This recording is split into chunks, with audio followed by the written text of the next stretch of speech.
Hello बच्चों। तो मेरे प्रिय विद्यार्थियों, आज एज पर माय प्रॉमिस आज फिर मैं एक नई वीडियोस के साथ आपके सामने आया हूं। और आज का जो हमारा टॉपिक रहेगा वो टॉपिक, जैसा कि मैंने पिछले वीडियो में आपके साथ डिस्कस किया था, equations of motions by graphical methods, जो कि चैप्टर नंबर 8 मोशन क्लास 9 से लिया गया। बहुत ही इंपॉर्टेंट टॉपिक है, जिसे कि मैंने पहले भी आपको बताया था। सीबीएसई बहुत बार इसको एग्जाम में पुट करने के लिए एग्जामिनर को एडवाइस देती है। तो क्या है टॉपिक, उसको देख लेते हैं। Equations of motions by graphical methods. इसकी 3 इक्वेशंस थी मेरे प्रिय विद्यार्थियों, जैसा कि मैंने पिछले लेक्चर में आपसे डिस्कस किया था। v is equal to u plus a t, जो कि हम ऑलरेडी देख चुके हैं।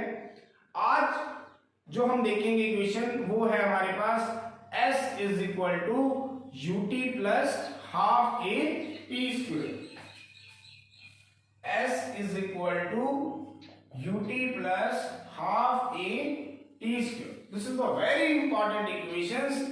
फाइनल एग्जाम में एग्जामिनर जरूर आपसे पूछेगा, तो ध्यान से देखेंगे। तो मेरे प्रिय विद्यार्थियों, बिना टाइम वेस्ट किए देखते हैं क्या ये equation s is equal to u t plus half a t square, जिसके अंदर where u is the initial velocity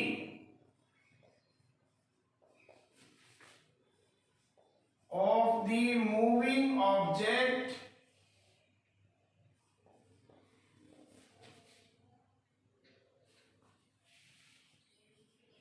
having acceleration a.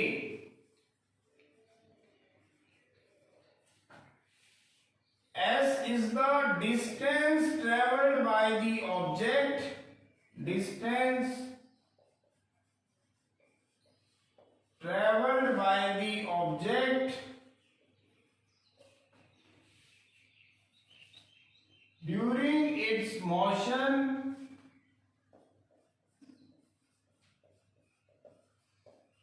in a time interval t.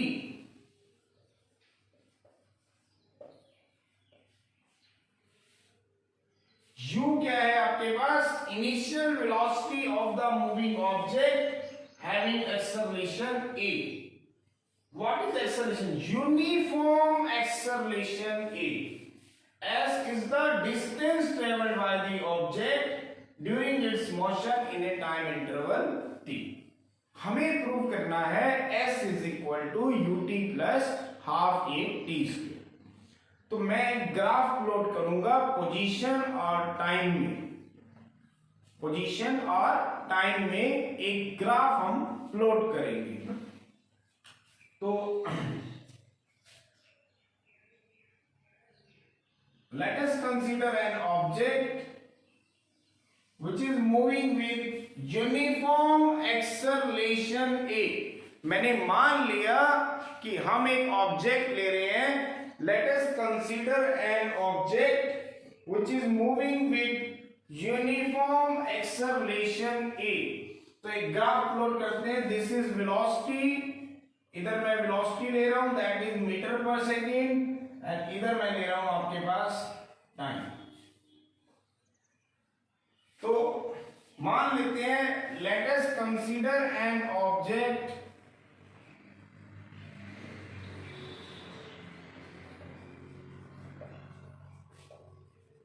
which is moving with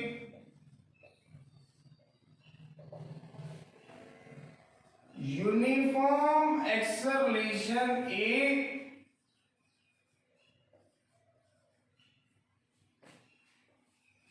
in a straight highway। मैंने क्या माना कि कोई भी एक moving object है, let us consider N car which is moving on a straight rod with uniform acceleration a. At time t is equal to 0, let the object is to be at a and is moving with initial velocity say u. At time t is equal to 0 पे let the object is to be at point A with initial velocity say u at time t is equal to 0, let us consider the object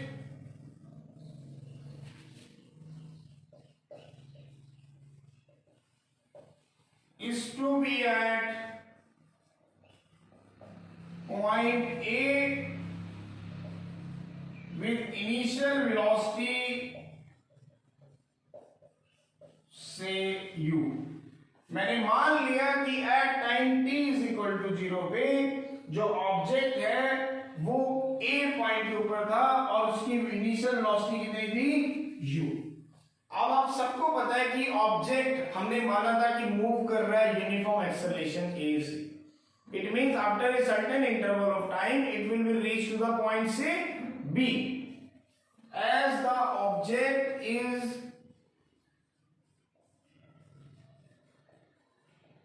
moving with uniform acceleration a,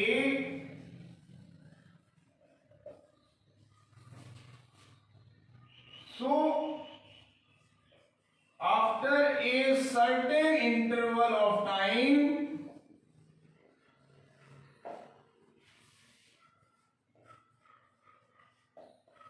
say t, it will reach to the point say B। मैंने मान लिया कि object की जो initial velocity है at time t is equal to 0 पे the object is to be present at point A, इस initial velocity is u। अब ऑब्जेक्ट हमारा यूनिफॉर्म एक्सेलरेशन से ट्रेवल कर रहा है, तो वेलोसिटी टाइम ग्राफ में जब हम यूनिफॉर्म एक्सेलरेशन की बात करते हैं तो it will come out to be a straight line पर।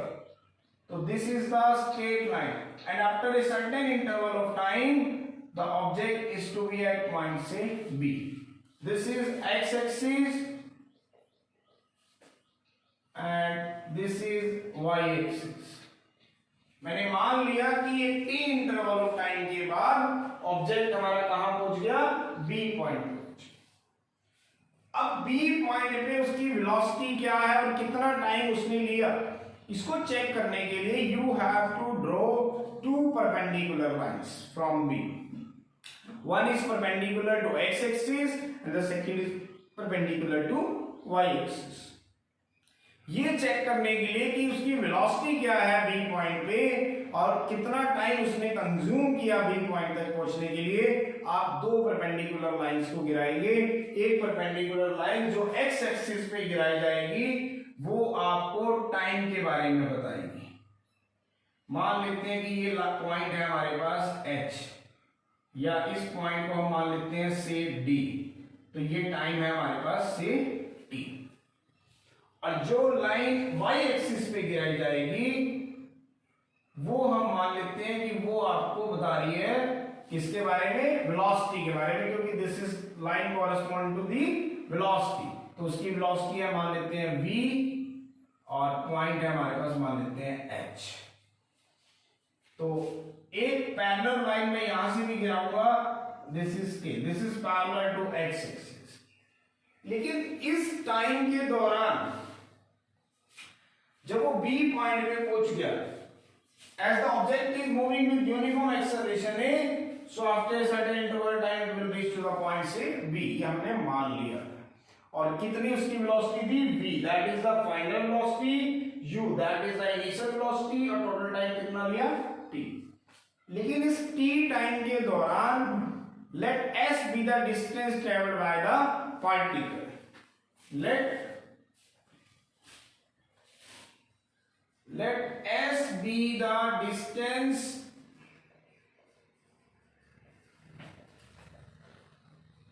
traveled by the object in a time interval t, in a time interval t।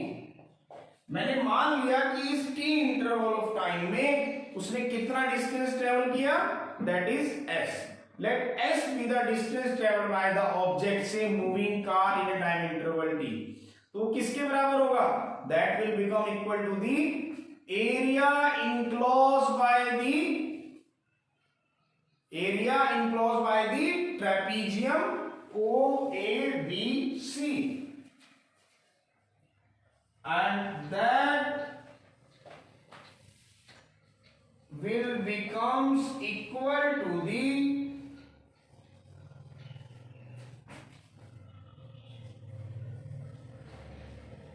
area enclosed by the trapezium OABD।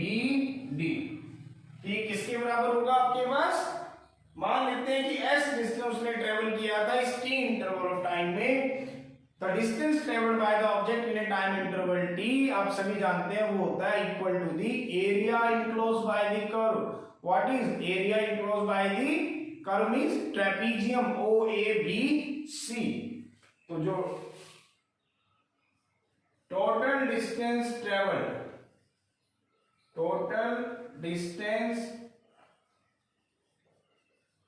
traveled by the object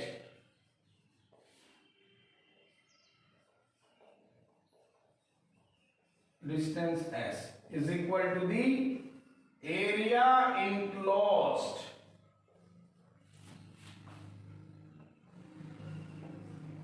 by the trapezium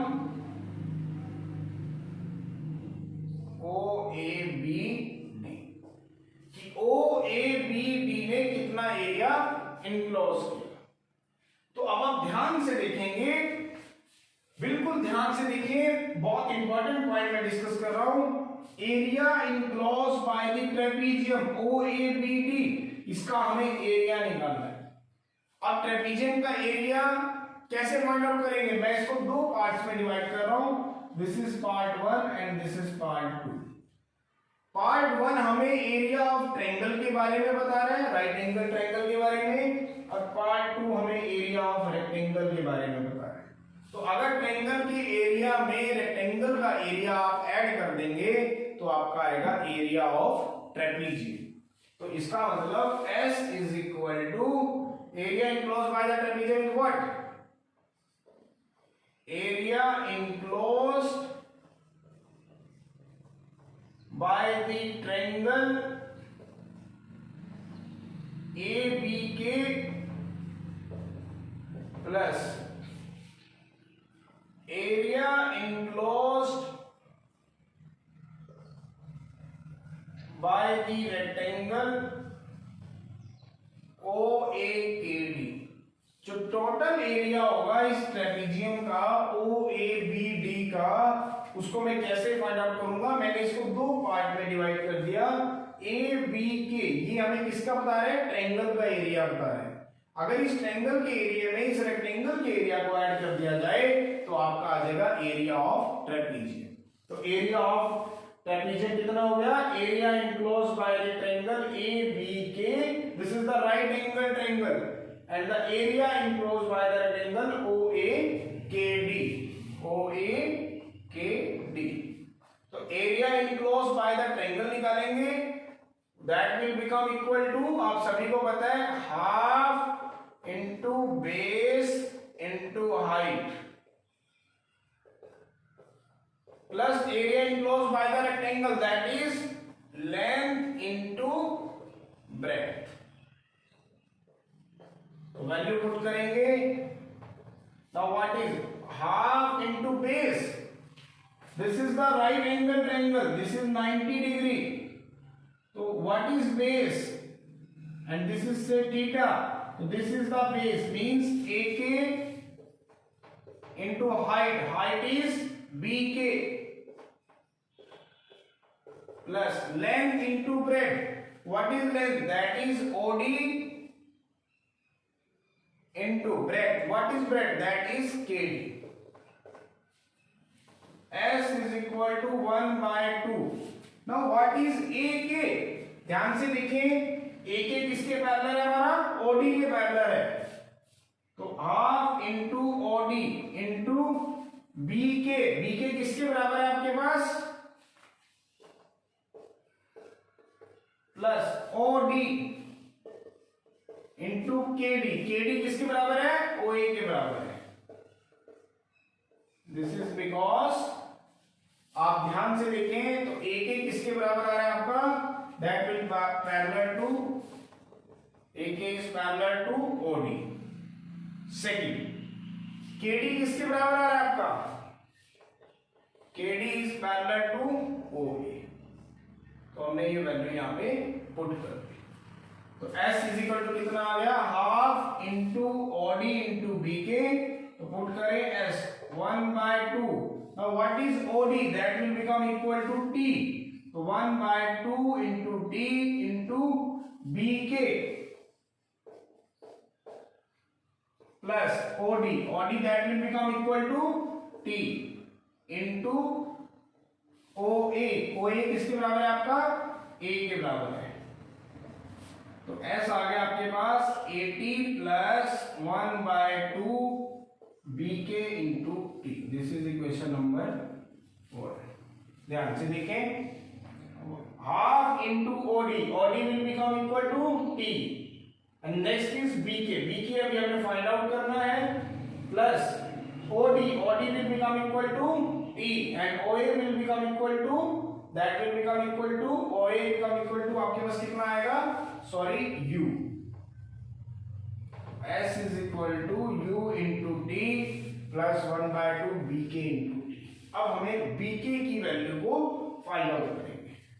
तो BK कैसे निकालेंगे, we know that acceleration is equal to change in velocity upon time। आप सभी को पता है acceleration क्या होती है, change in velocity upon time। Now what is A? That is final velocity minus initial velocity upon time। Now what is final velocity? That will become equal to BT। What is initial velocity? That will become equal to KD upon T। Now what is BD minus KD? BD minus KD will become equal to BK। तो BK कितना आ गया आपके पास, A into T। तो put the value of BK in equation number 1। Put the value of BK in equation number 1। We get S is equal to UT plus half A T square। अगर आप इस BK की value को equation number 1 में put करेंगे तो आपके पास आएगा S is equal to UT plus half A T। AT into T, that is AT square। So this is the second equations of motion by using graphical method। S is equal to UT plus half AT square। एक equations हमारी और रहेगी, that is v square minus u square is equal to 2as।